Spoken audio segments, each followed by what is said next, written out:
ध्रुव राठी ने अभी रिसेंटली एक वीडियो बनाई सिख इतिहास के ऊपर, उसका विरोध हुआ एनिमेशन का और उसने वीडियो वो टेक डाउन कर ली, लेकिन वो वीडियो डिलीट करने से पहले लाखों लोगों तक पहुंच गई। एनिमेशन के अलावा ध्रुव राठी ने सिख इतिहास बहुत ज़्यादा गलत बताया हुआ है इस वीडियो में। अब गलती किसी से भी हो सकती है, कोई बड़ी बात नहीं है, लेकिन जब हमने डिटेल में वो वीडियो देखी ध्रुव राठी की तो बहुत सारी चीज़ें ऐसी हैं जो उसने गलत बताने के साथ साथ बहुत सारी चीज़ें छुपा ली। जैसे कॉइन की एक साइड दिखा दी और दूसरी साइड छुपा ली। तो किसी भी कम्युनिटी का गलत इतिहास बताना वो किसी भी बड़े चैनल और ध्रुव राठी जैसे रिस्पॉन्सिबल क्रिएटर को ये चीज़ शोभा नहीं देती। एज ए सिख और एज ए रिसर्चर हम जो भी ध्रुव राठी ने अपनी वीडियो में गलत इतिहास सिखों का बताया है उस पर पॉइंट बाय पॉइंट बात करेंगे। मैं पहले ही क्लियर कर देता हूँ कि मुझे कोई उस पर गुस्सा नहीं है, ये कोई उसके पर्सनली खिलाफ वीडियो नहीं है। अब मेरी टोन कैसी होगी इसमें, वो मेरे बोलने का अंदाज ही वैसा है, आप ये समझ लो चीज़। मैं कोई रूड नहीं बोलूँगा उसको। अपनी वीडियो के स्टार्टिंग में वो गुरु तेग बहादुर साहब का इतिहास बताता है। उसमें वो ये चीज़ बोलता है कि औरंगज़ेब ने गुरु तेग बहादुर साहब की बढ़ती लोकप्रियता मुग़ल सरकार को पसंद नहीं आई कि इसलिए उन्होंने बुलाया गुरु तेग बहादुर साहब को। अब ये चीज़ बिल्कुल इन्फॉर्मेशन ध्रुव राठी की और उसकी रिसर्च टीम की बिल्कुल इन्फॉर्मेशन गलत है। इसमें अगर हम फैक्ट्स में जाएं तो औरंगज़ेब का मिशन था दारुल इस्लाम, कि सबको मैं इस्लाम में कन्वर्ट कर दूं। इसके लिए उसने जो नॉन मुस्लिम लोग थे उनके ऊपर बहुत सारा प्रेशर बनाया, जजिया जैसे टैक्स लगाए, और इसमें एक ही कड़ी है कश्मीरी पंडितों के ऊपर जुल्म। उसका रीज़न ये था कि कश्मीरी पंडित बड़े इंटेलिजेंट लोग थे, वो डोमिनेट करते थे बहुत सारी कम्युनिटीज़ को। जबरन उनको इस्लाम में कन्वर्ट किया जा रहा था।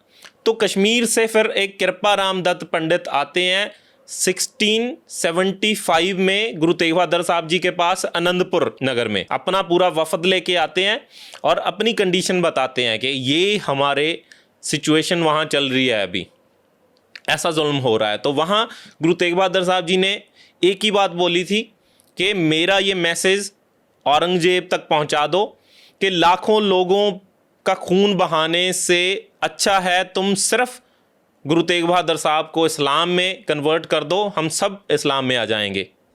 तो ये मैसेज कश्मीरी पंडितों के थ्रू कश्मीर के गवर्नर इफ्तिखार खान के पास जाता है। इफ्तिखार खान ये मैसेज लाहौर के गवर्नर जालिम खान को देता है। लाहौर के गवर्नर जालिम खान से ये मैसेज फिर दिल्ली दरबार में जाता है और फिर औरंगज़ेब वहाँ से गुरु साहिब के गिरफ्तारी का फरमान देता है। आप बोल रहे हो कि बढ़ती लोकप्रियता कारण नहीं था। इसमें आप क्या कर रहे हो कि आप दिखा रहे हो कि गुरु तेग बहादुर साहब अपनी मर्जी से नहीं गए, औरंगज़ेब ने बुलाया था। उनकी शहादत को छोटा कर रहे हो आप, बल्कि ये डिसीज़न गुरु साहब का था। और उस टाइम पे औरंगज़ेब सिखों पे जुल्म नहीं कर रहा था। किसी भी इतिहास में आपको ये लिखा हुआ नहीं मिलेगा कि सिखों का कत्लेआम उस समय हो रहा था। इसके बाद अब आप ये चीज़ बोल रहे हो कि औरंगज़ेब जब मिला गुरु तेग बहादुर साहब से तो औरंगज़ेब ने सीधा ये कहा कि आप इस्लाम कबूल करो या मौत को गले लगाओ, ये आपकी वर्डिंग है।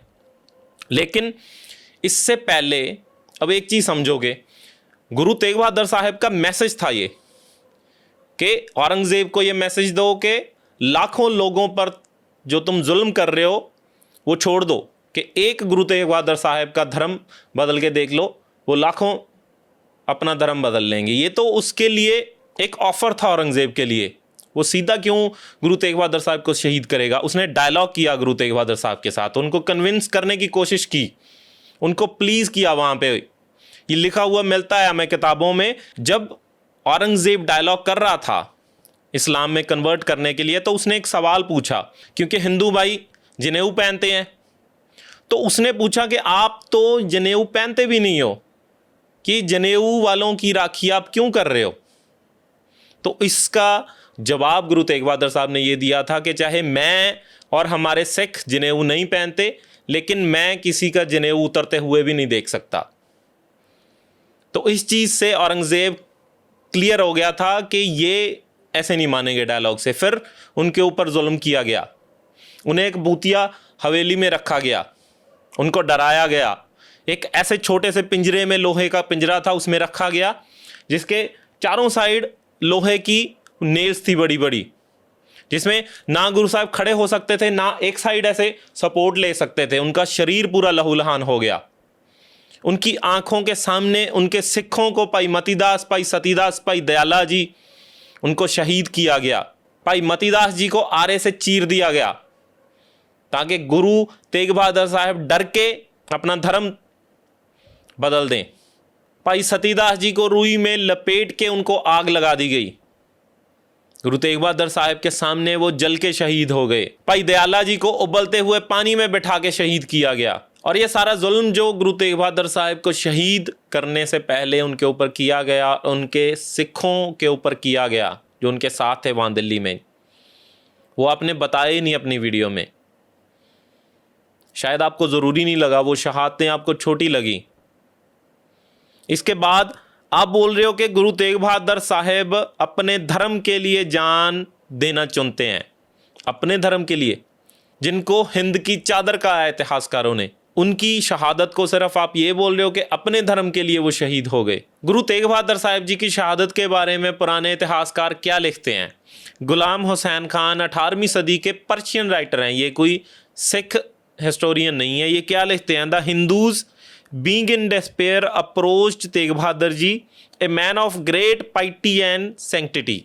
विलियम इरविन अपनी किताब लेटर मुगल्स में लिखते हैं, Tegh Bahadur the 9th Guru of Sikhs give up his life rather than renounce his faith और follow the Hindus to be forcibly converted. Max Arthur Macauliffe उनको सेवियर ऑफ हिंदू रिलीजन लिखते हैं। वो अपनी किताब में लिखते हैं, the Guru laid down his life for the protection of Hindu religion which was not his own, कि उन्होंने हिंदू धर्म के लिए शहादत दी जो उनका अपना धर्म भी नहीं था। His martyrdom is unique in the history of the world, यानी कि उनकी शहादत दुनिया के इतिहास में सबसे अनोखी शहादत है। और आप बोल रहे हो कि गुरु तेग बहादुर साहब ने अपने धर्म के लिए शहादत दे दी। और दूसरी आपने जो बात की है वो की है कि मुगलों के साथ सिख गुरु साहबान के रिश्ते कैसे थे। आपने शुरू किया अकबर से कि अकबर के समय की बात है, हरमंदर साहिब के लिए अकबर ने लैंड गिफ्ट की। अब ये बात आप the history of six Khushwant Singh की किताब से देख के बोल रहे हो। आपके कहने के मुताबिक सिर्फ एक बुक पढ़ने के बाद आपने पूरी वीडियो बना दी सिख कम्युनिटी के ऊपर। किसी और हिस्टोरियन ने क्या लिखा है वो पढ़ना या उसका ओपिनियन जानना आपने सही नहीं समझा। किसी और हिस्टोरियन का छोड़ो, जिस किताब से देख के आप इतिहास ये बता रहे हो, the history of the six Khushwant Singh, उसी किताब के पेज नंबर 52 के फुटनोट नंबर 16 पे जो लिखा हुआ है वो आपने छुपा लिया, वो बताया ही नहीं अपने व्यूअर्स को। उसमें क्या लिखा हुआ है? उसमें रेफरेंस दिया हुआ है एक सरकारी दस्तावेज का। जो जानकारी आपने नहीं बताई वो मैं अभी बता रहा हूं। उसमें एक गेजेटियर का रेफरेंस दिया हुआ है जो एक सरकारी दस्तावेज है, आज से 140 साल पुराना। अमृतसर शहर का सरकारी रिकॉर्ड 140 साल पहले, उसमें क्या लिखा हुआ था वो आपने बताया ही नहीं। उसमें सीधा सीधा लिखा हुआ है, he obtained a grant of the site. He मतलब Guru Ramdas ji. He obtained a grant of the site together with 500 bighas of land from the emperor Akbar.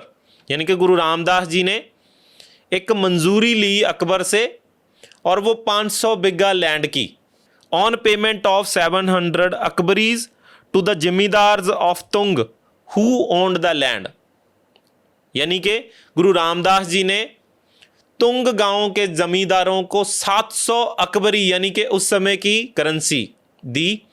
Who owned the land, आप बोल रहे हो कि अकबर ने फ्री दे दी, जब इस 140 साल पुराने सरकारी रिकॉर्ड में लिखा हुआ है कि उस लैंड का ओनर कोई और था। The land has been owned by mix community of Sayyid, Sheikhs and Rangars. जब वो ज़मीन अकबर की है ही नहीं तो अकबर कैसे गिफ्ट कर सकता है? आगे आप बोल रहे हो कि जहांगीर के तख्त पर बैठते ही हवा बदल गई। गुरु अर्जन साहिब की बढ़ती लोकप्रियता से उसको अच्छा नहीं लगा। अब गुरु तेग बहादुर साहब में भी आप बढ़ती लोकप्रियता, यहाँ पे भी आपने, मुझे लगता है कि जहां आपके पास बोलने को कोई बात नहीं, वहां पे आप ये बढ़ती लोकप्रियता शब्द ऐड कर रहे हो। गुरु अर्जन साहब की शहादत के बारे में जहांगीर की बायोग्राफी में वो खुद लिखता है, तुझके जहांगीरी, उसमें वो खुद लिखता है कि गुरु अर्जन साहब से वो क्यों नफरत करता था और कैसे जो उनसे पहले 4 गुरु साहबान थे उनको वो नफरत करता था।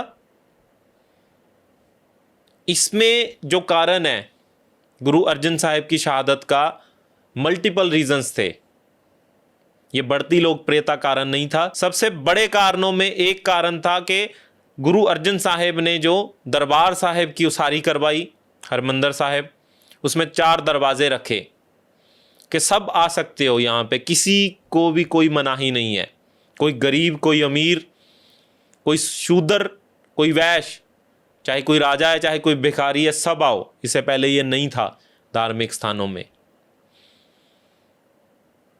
गुरु अर्जन साहब ने जो पहले उनसे 4 गुरु साहबान थे, भक्त थे जो भट्ट साहबान थे, उनकी सबकी बानी उन्होंने कलेक्ट करी, गुरु ग्रंथ साहिब की संपादना करी। सिखों के पास 2 बहुत बड़ी चीज़ें आ गई थी।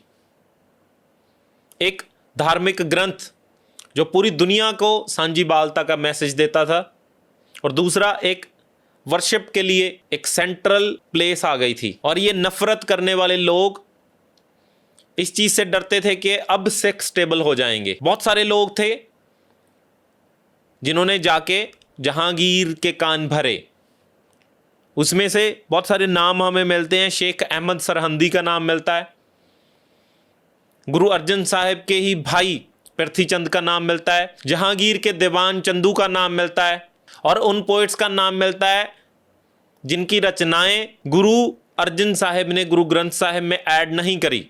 आप बोल रहे हो कि बढ़ती लोकप्रियता कारण थी। एक चीज इसमें आप बोल रहे हो कि गुरु तेग बहादुर साहब जी की शहादत के बाद जो सिखों और मुगलों का रिलेशन था उसको सुधारने का कोई भी स्कोप सिखों को नहीं दिख रहा था।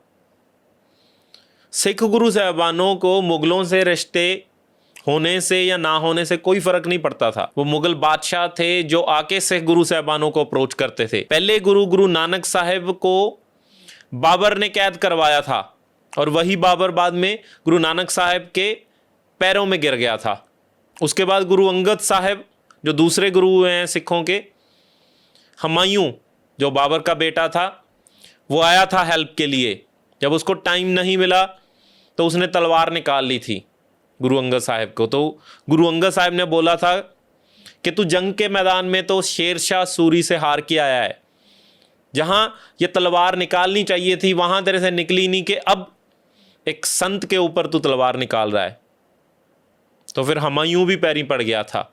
उसके बाद आया फिर अकबर। अकबर तीसरे गुरु अमरदास जी, गुरु रामदास जी और गुरु अर्जन साहब, इन तीनों के दरबार में हाजिरी भरता रहा। पहली बार अकबर गुरु अमरदास जी जो सिखों के तीसरे गुरु थे उनके दरबार में आया था, और उस समय गुरु अमरदास जी ने एक रूल बहुत स्ट्रिक्टली बनाया हुआ था कि पहले पंगत फिर संगत, यानी कि पहले सारे लोग इकट्ठे बैठ के लंगर छको, चाहे कोई गरीब है चाहे कोई अमीर है, कि सबके मन में वो जो जात पात का अभिमान है वो खत्म हो जाए। और अकबर को भी बैठ के पहले पूरी संगत के साथ बैठ के पहले लंगर छकना पड़ा था। उसके बाद वो गुरु अमरदास जी के दर्शन के लिए आया था। उसको बड़ी अच्छी लगी ये चीज़।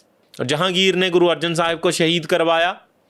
फिर आया जहांगीर का बेटा शाहजहान, और शाहजहान की 4 जंगें हुई गुरु हरगोविंद साहब के साथ। गुरु हरगोविंद साहब गुरु अर्जन साहब के बेटे, जिन्होंने उस समय मुगल हुकूमत को चैलेंज किया था। अमृतसर में सिखों का अकाल तख्त बनाया था। तो ये मुगल बादशाहों से सिख गुरु साहबान के रिश्ते वो अप एंड डाउन्स चलते रहे हैं, लेकिन कभी भी किसी भी सिख गुरु ने अप्रोच उनको नहीं किया कि हाँ हमने आपसे रिश्ता बनाना है। गुरु गोविंद सिंह जी ने जो 1699 में अमृत की प्रथा शुरू की, उसको आप बोल रहे हो कि पानी में चीनी मिला के दिया। इतिहासकार जिसके बारे में लिखते हैं कि वो चमत्कारी पानी है, उस समय का जिक्र मिलता है कि औरंगजेब का छोड़ा हुआ एक जासूस अब्बू उल तरानी उस समय आनंदपुर साहिब की धरती पे मौजूद था। गुरु गोविंद सिंह जी जब अमृत छका रहे थे, खंडे बाटे की पहल दे रहे थे, तो औरंगजेब का ये जासूस अब्बू उल तरानी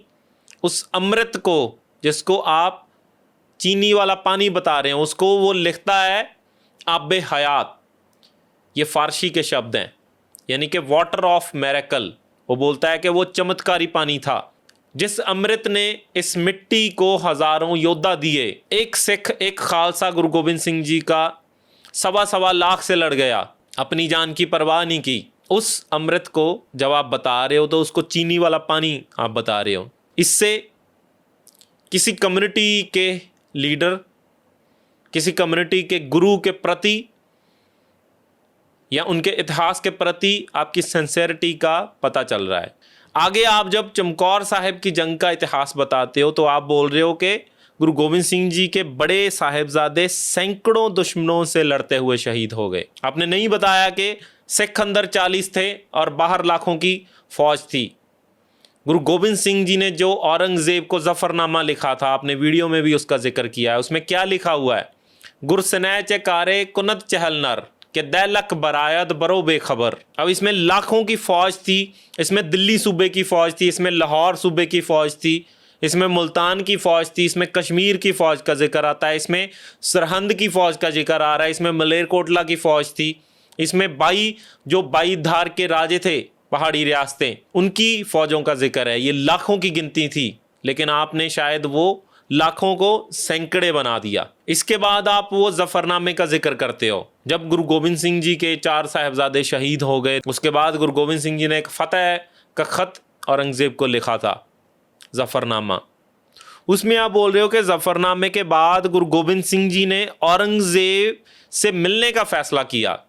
वो पहला फैसला गुरु गोविंद सिंह जी का नहीं था औरंगजेब को मिलने का। औरंगजेब ने पहले चिट्ठी लिखी थी कि मैं आपसे मिलना चाहता हूं। वो कुरान के पहले पन्ने पे उसने एक लेटर भेजा था जब आनंदपुर के किले को घेरा पड़ा हुआ था। 7 महीने वो घेरा चलता रहा। अंदर हजारों की गिनती में सिख कई महीने से भूखे थे और बाहर लाखों की फौज ने आनंदपुर नगर को घेर रखा था। उसके बाद जब ताकत से वो गुरु गोविंद सिंह जी से वो नगर नहीं खाली करवा पाए, फिर उन्होंने ये चाल चली थी कि जो पहाड़ी राजे थे उन्होंने अपने बंदे भेजे, गऊ की कसम खाई। जो मुगलों की तरफ से कुरान भेजी गई, उस कुरान में बताया गया कि औरंगजेब की एक चिट्ठी है।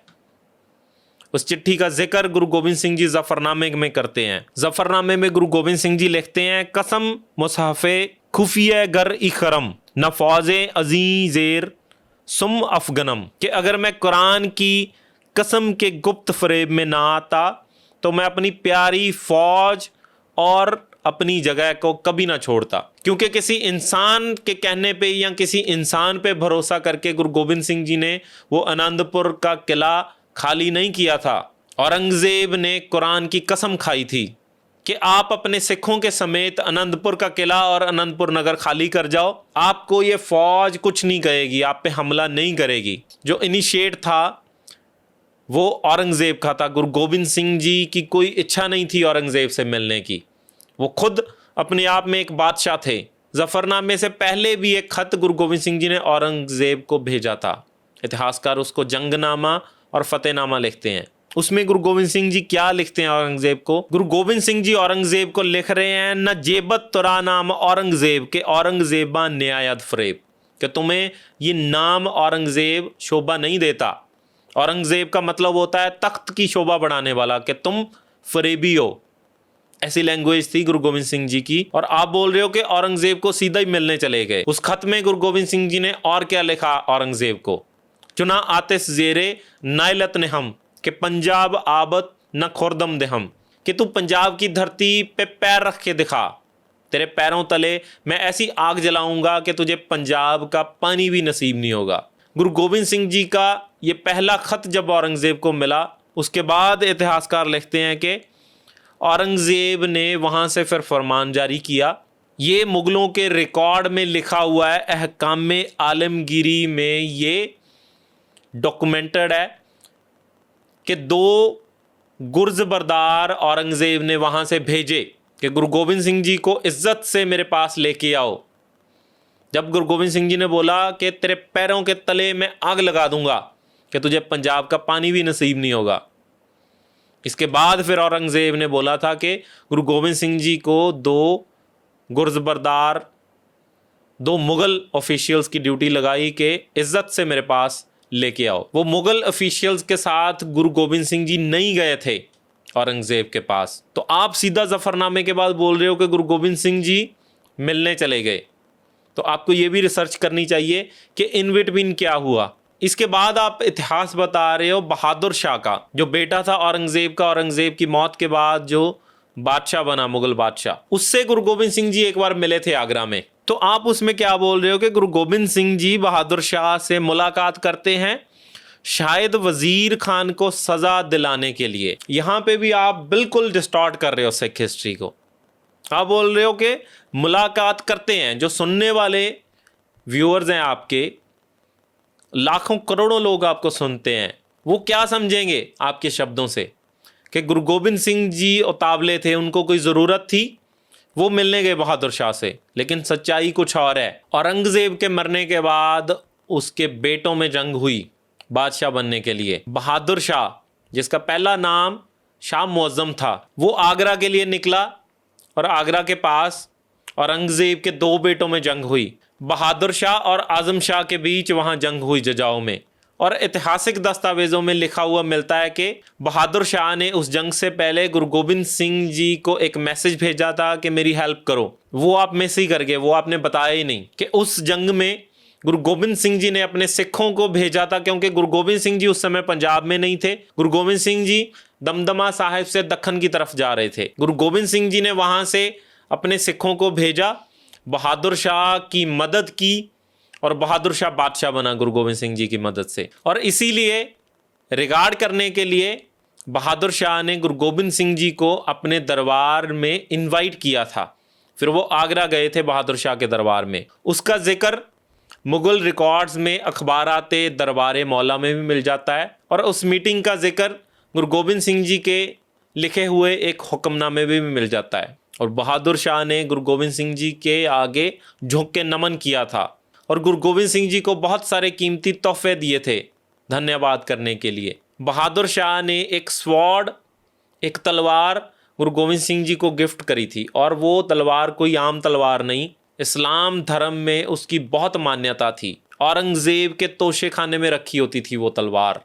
उसका नाम था जुल्फ़िकार। हज़रत मोहम्मद साहब के ग्रैंडसन ने करबला के मैदान में जो जंग हुई थी वहाँ यूज़ करी थी। बहादुर शाह ने गुरु गोबिंद सिंह जी को ये कह के वो तलवार गिफ्ट करी थी कि ये हमारे लिए हमारा पैगंबरी शस्त्र है और मेरी नज़र में इस दुनिया में आपसे बड़ा पैगंबर कोई नहीं, तो ये मैं आपको भेंट कर रहा हूँ। वो तलवार आज भी सिखों के तख्त श्री केसगढ़ साहिब, आनंदपुर साहिब में आज भी सुशोभित है। तो ये रिश्ता था बहादुर शाह और गुरु गोबिंद सिंह जी का। आप जानकारी दे रहे हो, लेकिन जितनी जानकारी आप दे रहे हो उससे ज़्यादा आप छुपा रहे हो। और आप इसमें आगे बोल रहे हो कि फिर गुरु गोबिंद सिंह जी दक्षिण की ओर चले गए, इसमें भी आप जानकारी छुपा रहे हो। जब आगरा में गुरु गोबिंद सिंह जी ठहरे हुए थे बहादुर शाह से मिलने के बाद, तो उस समय दक्षिण में बहादुर शाह के एक भाई ने बगावत कर दी थी। उसने खुद को बादशाह ऐलान दिया था। वो बगावत दबाने के लिए बहादुर शाह दक्षिण की तरफ जा रहा था और उसने गुरु गोबिंद सिंह जी को बोला, विनती की, रिक्वेस्ट की कि अब भी मेरे साथ चलो। गुरु गोबिंद सिंह जी अकेले नहीं गए, बहादुर शाह का भी काफिला साथ में था उनके। और वहाँ जाके फिर गुरु गोबिंद सिंह जी ने अपना रास्ता अलग कर लिया था। वहाँ फिर वो बंदा सिंह बहादुर को मिले। बाबा बंदा सिंह बहादुर जी की बात में आपने वो गलत दिखाने की कोशिश की है इंटेंशनली, क्योंकि यहाँ पे आप बाबा बंदा सिंह बहादुर जी को एनिमेशन में जिस तरह से दिखा रहे हो वो आप सिख नहीं दिखा रहे। उनको टोपी आपने पहनाई हुई है। अमृत छकाने के बाद ही गुरु गोबिंद सिंह जी ने बंदा सिंह बहादुर जी को दक्खन से पंजाब भेजा था लीडर बना के सिखों का। उसमें आप बाबा बंदा सिंह बहादुर जी को नॉन सिख दिखा रहे हो। एक टोपी या एक पटका टाइप उनने सिरों पे पहना हुआ है, और एक फोटो में आप बाबा बंदा सिंह बहादुर जी के साथ जो सिख खड़े हैं उनको क्लीन शेव दिखा रहे हो, और आप बोल रहे हो कि आप AI वीडियोस को नेक्स्ट लेवल पे ले जा रहे हो। तो ये आपकी रिसर्च का और आपकी AI वीडियोस का नेक्स्ट लेवल है। और आप इसमें बोल रहे हो कि कुछ इतिहासकारों का मानना है कि बाबा बंदा सिंह बहादुर जी ने अमृत ही नहीं छका था। आप यहां कोट कर रहे हो दौलत राय की लिखी हुई एक किताब को, जिसने अपनी लिखी हुई किताब में सिखों का बहुत इतिहास गलत लिखा है। ये पूरी सिख कम्युनिटी को पता है। वो बाबा बंदा सिंह बहादुर जी की शहादत के 184 साल बाद लिखी हुई किताब है। बाबा बंदा सिंह बहादुर जी के समय बहुत सारे मुस्लिम राइटर्स ने बाबा बंदा सिंह बहादुर जी के बारे में लिखा है, चाहे वो गालियां दे रहे हैं बाबा बंदा सिंह बहादुर जी को, लेकिन वो लिख रहे हैं कि वो गुरु का सिख था। तो आपको ज्यादा वैलिड कौन लगता है, जो उस समय इतिहास लिख रहा है या 184 साल बाद इतिहास लिख रहा है? इसमें कई पर्शियन राइटर्स का मैं जिक्र करना चाहूंगा। फतूनामा समदी खाफी खान ने इतिहास लिखा है, शियर उल मुताखरीन, और भी मैं 10 किताबें आपको बता दूंगा जो आप पढ़ सकते हो। उसमें बाबा बंदा सिंह बहादुर जी के नाम के आगे वो सिंह लगा रहे हैं या वो सग लगा रहे हैं। उस समय की वो ट्रोलिंग थी, वो सिंह को सग लिख रहे थे, क्योंकि फारसी में सग का मतलब होता है कुत्ता। बाबा बंदा सिंह बहादुर जी ने पंजाब में आके किस तरीके से जालिमों को मारा, वो मुस्लिम राइटर्स अपनी नफरत दिखा रहे हैं बाबा बंदा सिंह बहादुर जी के खिलाफ, लेकिन वो भी बाबा बंदा सिंह बहादुर जी को सिख लिख रहे हैं। और आप उस समय के इतिहासकारों से रेफरेंस नहीं ले रहे हो, आप रेफरेंस ले रहे हो बाबा बंदा सिंह बहादुर जी के 180 साल बाद किसी ने किताब लिख दी और लिख दिया कि बाबा बंदा सिंह बहादुर जी ने तो अमृत ही नहीं छका था, वो तो सिंह ही नहीं थे, वो तो खालसा ही नहीं थे। अब मैं आप पे कोई पर्सनल कमेंट नहीं करना चाहता, लेकिन आपको समझाने के लिए मैं एक एग्जांपल देना चाहता हूं। आपकी कंट्रोवर्सी कितने लोगों के साथ हुई? अब आज से 180 साल बाद कोई लिख दे कि ध्रुव राठी सऊदी अरेबिया का था, ध्रुव राठी बड़ा कट्टर मुसलमान था, ध्रुव राठी इंडियन ही नहीं था। जो आज आपके बारे में लोग लिख रहे हैं वो चाहे सही लिख रहे हैं चाहे गलत लिख रहे हैं, आपकी आइडेंटिटी तो नहीं चेंज कर रहे ना। वो आपके जाने के 180 साल बाद कोई आपकी आइडेंटिटी ही चेंज कर दे तो आप क्या चाहोगे कि लोग किस पे यकीन करें? मैं नहीं बोल रहा कि जिसने लिखा है उसके बारे में मत बताओ। सिख इतिहास में मिलावट करने वाले बहुत हुए हैं, लेकिन कॉइन की दोनों साइड्स बतानी चाहिए। एज ए रिस्पॉन्सिबल क्रिएटर, बाबा बंदा सिंह बहादुर जी और उनके सिखों ने वजीद खान को जिस जंग में हराया, जहां वो जंग हुई थी उस जगह का नाम था छप्पड़ चिड़ी, जो नाम बदल के अब हो गया है चप्पड़ चिड़ी, और आप उसको क्या बोल रहे हो? चप्पड़ चिड्डी। और कैसे आप वजीद खान की मौत दिखा रहे हो? आप बोल रहे हो कि एक तीर आया या एक तलवार आई और वजीद खान मर गया। वजीद खान को कितनी दर्दनाक मौत सिखों ने दी थी, ये लिखा हुआ है इतिहास की किताबों में।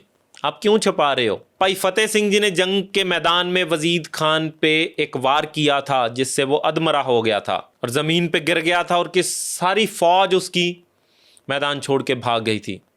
तब सिखों ने वजीद खान को अपने घोड़ों के पीछे बांध के उसी सरहंद शहर में लेके गए थे जहां छोटे साहिबजादों को शहीद किया गया था।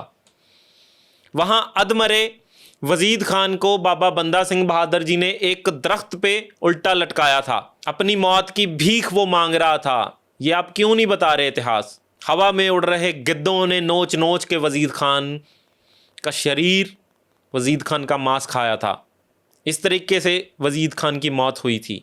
ये इतिहास शायद आपको छोटा लग रहा होगा, इसलिए आप बताना भूल गए। एक क्राउन दिखा रहे हो बंदा सिंह बहादुर के सर पे पहना हुआ, दस्तार नहीं दिखा रहे, पगड़ी नहीं दिखा रहे। गुरु गोबिंद सिंह जी ने ये जो पगड़ी हमें दी है ये क्राउन है। उन्होंने बोला था इन गरीब सिखन को देऊं पातशाही। ये हमारी पातशाही, हमारी बादशाहत की निशानी है। और आप दस्तार की जगह एक क्राउन दिखा रहे हो बाबा बंदा सिंह बहादुर जी के सर के ऊपर और बोल रहे हो कि बादशाह बनने के बाद वो हंकार गए। बाबा बंदा सिंह बहादुर जी ने जो सिक्के चलाए थे उन पे क्या लिखा हुआ था? सिक्का जदबर हरदो आलम फजल सच्चा साहेब अस्त, फतेह गोबिंद सिंह शाह शाह तेगे नानक वाह बस्त। कि ये जो जंगें हम जीत रहे हैं ये फतेह गुरु गोबिंद सिंह की वजह से है, और जो तलवार हमारे हाथ में है ये गुरु नानक साहब की दी हुई तलवार है। उनकी मोहर पे भी गुरु नानक साहब और गुरु गोबिंद सिंह जी का नाम लिखा हुआ था। जो मोहर ऑफिशियली उनके राज में यूज़ होती थी, उनके हुक्मनामों पे भी वो मोहर देखने को मिलती है। उसमें क्या लिखा हुआ था? देगो तेगो फतेह नुसरत बेदरंग याफत अज नानक गुरु गोबिंद सिंह। अपने गुरु साहबानों का नाम अपने से पहले लिख रहा है, आप उसको बोल रहे हो कि वो हंकार गया था। एक चीज इसमें आप बोल रहे हो कि बंदा सिंह बहादुर गुरु बनना चाहते थे। इतिहासकारों के मुताबिक बाबा बंदा सिंह बहादुर के गुरु बनने वाली बात उनकी शहादत के बाद शुरू हुई थी। कुछ उनके ऐसे फॉलोअर थे जो उनकी शहादत के बाद ये डिमांड कर रहे थे कि बाबा बंदा सिंह बहादुर को 11वां गुरु ऐलानो, लेकिन उस समय बाबा बंदा सिंह बहादुर मौजूद नहीं थे, वो शहीद हो चुके थे। तो उनके बाद क्या हो रहा है इसकी रिस्पॉन्सिबिलिटी आप बाबा बंदा सिंह बहादुर जी पे कैसे डाल सकते हो? आपने यहाँ बताया कि बाबा बंदा सिंह बहादुर जी और उनके सिखों को फिर बड़ी मुशक्कत के बाद पकड़ लिया गया और उनको लाहौर फिर दिल्ली ले जाया गया। आपने बोला कि कुछ साथियों के साथ, सैकड़े साथियों के साथ। जब हम इतिहास पढ़ते हैं तो हमें पता चलता है कि कई महीनों तक गुरदास नंगल की गढ़ी को घेरा डाले रखा मुग़ल सिपाहियों ने, मुग़ल फ़ौजों ने। अंदर खाना बंद, हर चीज़ की सप्लाई बंद, और बिल्कुल अधमरे हो चुके सिखों को जाके फिर पकड़ लिया गया एक दिन। बाबा बंदा सिंह बहादुर और उनके सिखों को लेके जाना था अब फरख्शियर, जो मुग़ल बादशाह था, उसके पास। जिन मुग़ल ऑफिसर्स ने पकड़ा था सिखों और बाबा बंदा सिंह बहादुर जी को, उनको इस चीज़ का डर था कि अगर मुग़ल बादशाह के पास ये कुछ चंद सिख हम ले जाएंगे तो फिर हमें ही गालियाँ पड़नी है कि कुछ चंद सिखों को तुम लोग इतने समय में पकड़ नहीं पाए। तो वहाँ फिर जो बेकसूर सिख थे उनका कत्लेआम हुआ।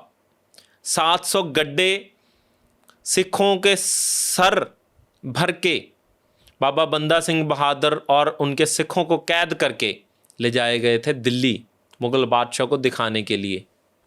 ये आप शायद बताना भूल गए। आप बोल रहे हो कि बाबा बंदा सिंह बहादुर में कोई जादू शक्तियाँ थी, ये मुग़लों ने अपनी हार को छुपाने के लिए बता दिया। नहीं, क्योंकि बाबा बंदा सिंह बहादुर ने इतनी बुरे तरीके से मुग़लों को हराया था, उनका राज पंजाब में ख़त्म किया था। उनको लगता था कि ये बिना जादू शक्ति के हो ही नहीं सकता, क्योंकि वो यकीन करने वाली सिचुएशन ही नहीं थी उनके लिए कि हमें कैसे कोई इतनी जल्दी हरा सकता है। तो उनको ये सच में वहम था कि बाबा बंदा सिंह बहादुर जी में कोई जादुई शक्तियां हैं। आप आगे बता रहे हो कि बाबा बंदा सिंह बहादुर को कैद रखा गया, किसी खजाने का पता करना था। फिर वहाँ बाबा बंदा सिंह बहादुर पे जुल्म हो रहे हैं और बाबा बंदा सिंह बहादुर को चीखते हुए आप दिखा रहे हो। एक साइड आप गुरु गोबिंद सिंह जी को, जब गुरु तेग बहादुर साहब की शहादत हुई तो रोते हुए दिखा रहे हो। हज़ारों इतिहासकारों ने गुरु गोबिंद सिंह जी के बारे में लिखा, किसी एक इतिहासकार ने भी ये नहीं लिखा कि अपने पिता की शहादत पे वो रोए थे। तो वो किस बिना पे आपने वो एनिमेशन में गुरु गोबिंद सिंह जी को रोते हुए दिखा दिया। यहाँ पे आपने बाबा बंदा सिंह बहादुर को चीखते हुए दिखा दिया। बाबा बंदा सिंह बहादुर जी को किस तरीके से शहीद किया वो आपने नहीं बताया। किस तरीके से गर्म रॉड्स उनकी आंखों में मार के उनको अंधा किया गया, उनकी जीभ काटी गई, उनके शरीर के टुकड़े टुकड़े कर दिए गए। उनको डराने के लिए पहले उनके बेटे 4 साल के अजय सिंह दिल निकाल के बाबा बंदा सिंह बहादुर जी के मुंह में मुगलों ने डाला। वो इतिहास शायद आपको बड़ा नहीं लगता, आपने बताया ही नहीं है। करोड़ों लोग आपकी वीडियोस यकीन करके देखते हैं। आगे से किसी भी कम्युनिटी के बारे में, स्पेशली सिख कम्युनिटी के बारे में कोई भी वीडियो बनाते हो तो अच्छे से रिसर्च करो। इसमें हम आपका विरोध नहीं कर रहे कि सिखों पे वीडियोस ना बनाओ, सिखों का इतिहास सिर्फ सिखों का नहीं है, पूरी दुनिया का इतिहास है। सिर्फ ध्रुव राठी नहीं, कोई भी क्रिएटर या कोई भी अगर वीडियो बना रहा है सिखों पे, एआई का ज़माना है ठीक है, लेकिन एसजीपीसी जो सिखों की एक सरमौर संस्था है और अकाल तख्त साहिब, उनकी कुछ गाइडलाइंस हैं, वो आप फॉलो करो। उसमें किसी भी गुरु साहबान या किसी भी गुरु साहबान के पारिवारिक मेंबर की आप एनिमेशन नहीं बना सकते।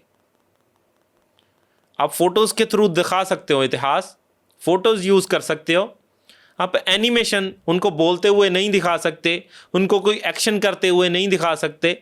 1699 में जब आप दिखा रहे हो कि गुरु गोबिंद सिंह जी ने खालसा प्रगट किया, तो ये आप जो खंडा बाटा दिखा रहे हो, ये ऐसा लग रहा है कि जैसे कोई सूप बनाने वाला कोई चम्मच रखा हो। अनंतपुर साहिब में वो खंडा अब भी मौजूद है, आप देखो कैसा होता है खंडा बाटा। और आप इसमें जब अमृत छका रहे हैं गुरु गोबिंद सिंह जी, तो पंज प्यारे गिलास से अमृत छक रहे हैं। आपको इतना तो पता होना चाहिए कि अमृत गुरु गोबिंद सिंह जी ने वो अपने हाथों से अमृत छकाया था पंज प्यारों को, आप गिलास से छका रहे हो। और पंज प्यारों को आप जब अमृत छकने से पहले ही उनके वो गात्रे डाले हुए दिखा रहे हो, तो ये आपका नेक्स्ट लेवल एआई है। लेकिन आप बिना रिसर्च किए अगर हमारा इतिहास दिखाओगे तो ऐसा नहीं है कि हम उसको ऐसे ही कंज्यूम कर लेंगे, हम अपने पॉइंट्स रखेंगे। और इसमें मैं स्पेशल रिक्वेस्ट करना चाहता हूँ कि कोई भी ऐसी अब्यूसिव लैंग्वेज ध्रुव राठी के लिए कमेंट्स में ना यूज़ की जाए। ध्रुव राठी या उसके किसी भी पारिवारिक मेंबर को कोई भी अब्यूसिव लैंग्वेज कोई भी ना यूज़ करे, स्पेशली सिख कम्युनिटी के भाई बहन या कोई और भी। ये हाथ जोड़ के मेरी विनती है, ट्रोलिंग नहीं करनी है। तो हमारा मकसद सिर्फ यही है कि वीडियो डिलीट होने से पहले लाखों लोगों तक ये इतिहास पहुंचा है, जो हमारा सही इतिहास है, जो फैक्चुअल बातें हैं, वो भी लाखों लोगों तक पहुंच जाए। हमने अपनी जिम्मेवारी निभा दी, आप अपनी जिम्मेवारी इस वीडियो को शेयर करके निभा सकते हो।